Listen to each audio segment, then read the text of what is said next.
3 soldiers trudged down a road in a strange country. They were on their way home from the wars. Besides being tired, they were hungry. In fact, they had eaten nothing for 2 days. How I would like a good dinner tonight. And a bed to sleep in. But all that is impossible. We must march on. On they marched. Suddenly, ahead of them, they saw the lights of a village. Maybe we'll find a bite to eat there. And a loft to sleep in. No harm in asking. Now the peasants of that place feared strangers. When they heard that 3 soldiers were coming down the road, they talked among themselves. Here come 3 soldiers. Soldiers are always hungry, but we have little enough for ourselves, and they hurried to hide their food. They pushed sacks of barley under the hay in the lofts. They lowered buckets of milk down the wells. They spread old quilts over the carrot bins. They hid their cabbages and potatoes under the beds. They hung meat in the cellars. They hid all they had to eat. And then they waited. The soldiers stopped first at the house of Paul and Francoise. Good evening to you. Could you spare a bit of food for 3 hungry soldiers? We have had no food for ourselves for 3 days. It has been a poor harvest. The 3 soldiers went on to the house of Albert and Louise. Could you spare a bit of food? And have you some corner where we could sleep for the night? Oh no, we gave all we could spare to soldiers who came before you. Our beds are full. At Vincent and Marie's the answer was the same. It had been a poor harvest, and the grain must be kept for seed, so it went all through the village. Not a peasant had any food to give away. They all had good reasons. One family had used the grain for feed. Another had an old sick father to care for. All had too many mouths to fill. The villagers stood in the street and sighed.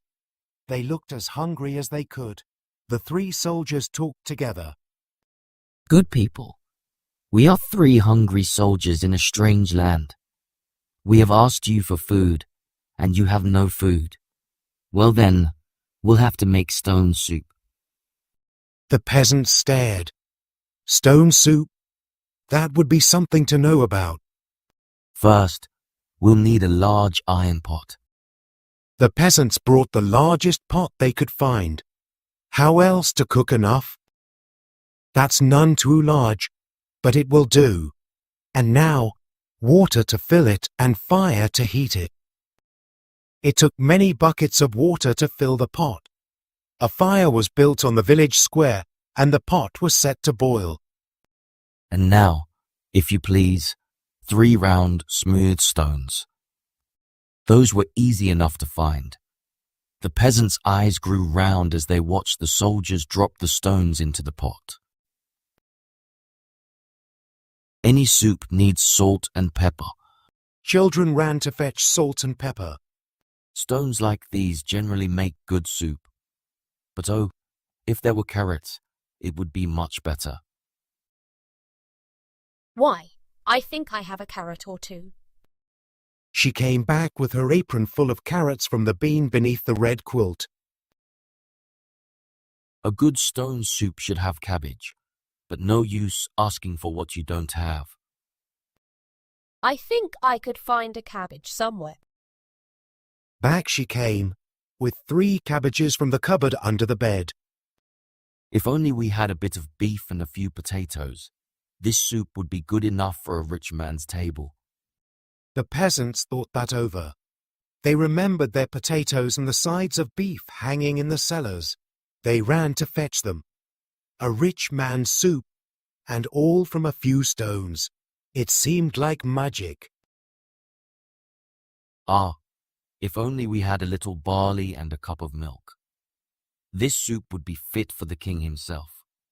Indeed, he asked for just such a soup when last he dined with us.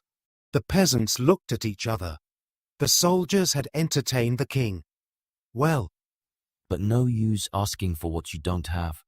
The peasants brought their barley from the lofts. They brought their milk from the wells. The soldiers stirred the barley and milk into the steaming broth while the peasants stared. At last the soup was ready. All of you shall taste, but first the table must be set. Great tables were set in the square, and all around were lighted torches.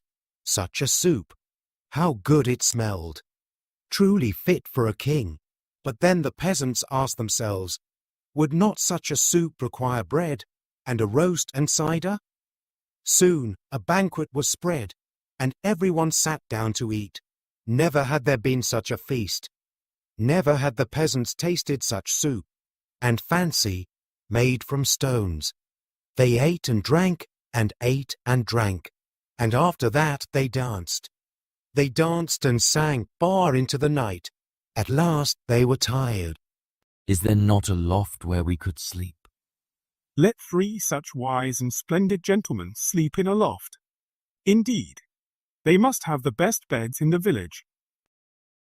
So the first soldier slept in the priest's house, the second soldier slept in the baker's house, and the third soldier slept in the mayor's house. In the morning, the whole village gathered in the square to give them a send-off. Many thanks for what you have taught us. We shall never go hungry, now that we know how to make soup from stones. Oh, it's all in knowing how, said the soldiers, and off they went, down the road.